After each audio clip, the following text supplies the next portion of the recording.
nggak kamu tahu kalau itu salah, tapi tetap kamu lakukan? Kamu tahu begadang itu merusak badan, tapi malah tetap scroll sampai jam 2 pagi. Kamu tahu harusnya nabung, tapi malah beli-beli hal yang dirasa nggak perlu. Dan yang lebih aneh lagi, orang-orang yang paling pintar justru sering terjebak pada situasi ini. Masalahnya, ini bukan soal IQ. Ini soal bagaimana otak manusia bekerja dan seringkali bekerja melawan kita. Dalam psikologi, ada yang namanya cognitive bias. Otak kita tidak dirancang untuk menjadi benar, tetapi otak kita dirancang untuk bertahan hidup dan mencari yang namanya kenyamanan. Nah, sampai di sini lo udah mulai relate ya. Oke. Dan nyaman seringkali bukan yang terbaik untuk masa depan. Contoh paling sederhananya, kesehatan. Kita tahu olahraga itu penting. Kita tahu makanan tertentu itu tidak baik nih untuk tubuh. Tapi kenapa tetap dilakukan? Nah,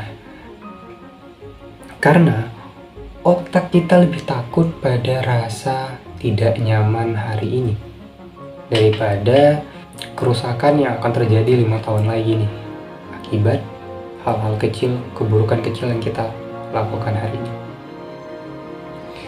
Walaupun yang tadi itu dirasa buruk, tetapi otak kita itu lebih takut nih merasa tidak nyaman untuk hari ini. Lo paham ya? Sekarang soal penampilan. Banyak orang bilang ingin percaya diri, tapi mereka menghindari yang namanya kamera, menghindari tampil, menghindari berkembang. Nah, kenapa?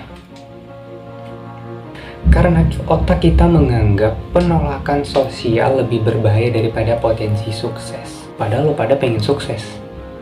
Tapi lagi-lagi, otak lo menganggap penolakan sosial itu berbahaya.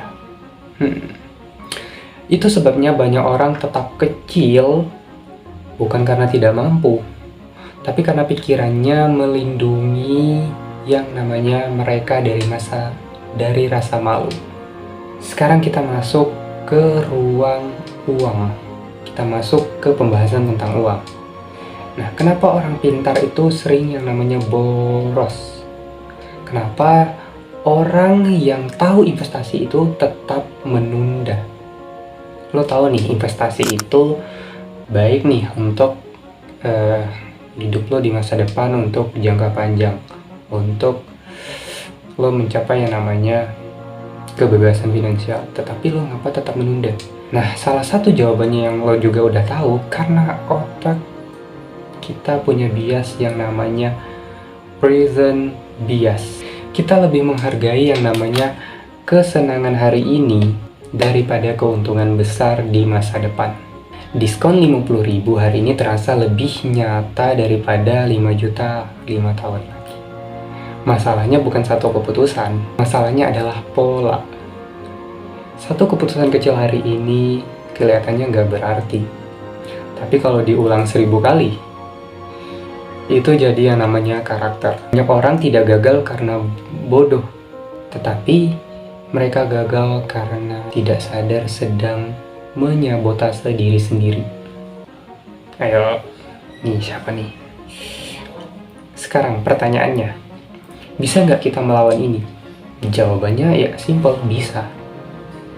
Tapi bukan dengan yang namanya motivasi. Lo buka YouTube, habis itu cari channel motivator yang ngasih lo motivasi, durasi 10-15 menit, habis itu lo tutup ya. Lo buka lagi sosial media lo scroll lagi, itu nggak motivasi namanya. Tapi juga bukan dengan marah ke diri sendiri.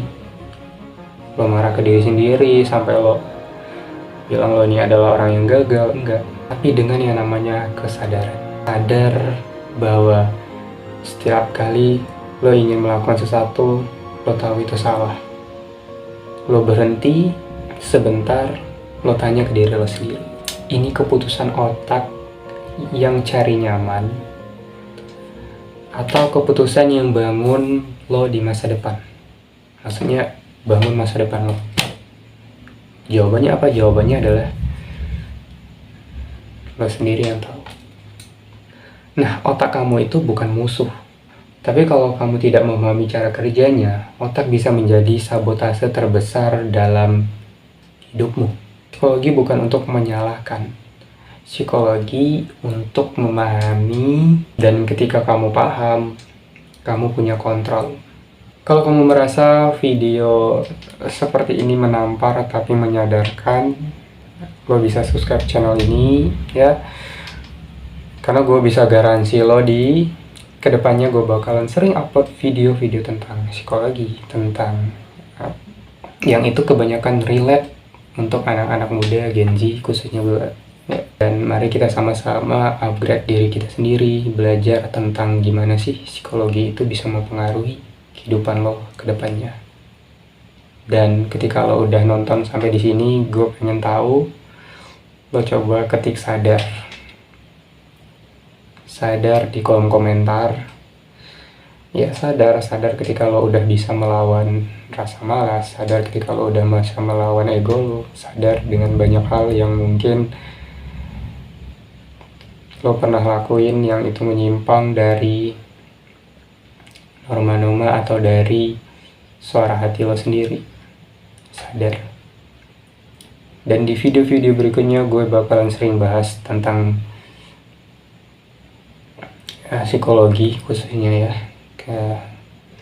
banyak pokoknya. Dan lo bisa subscribe ya, jangan lupa subscribe.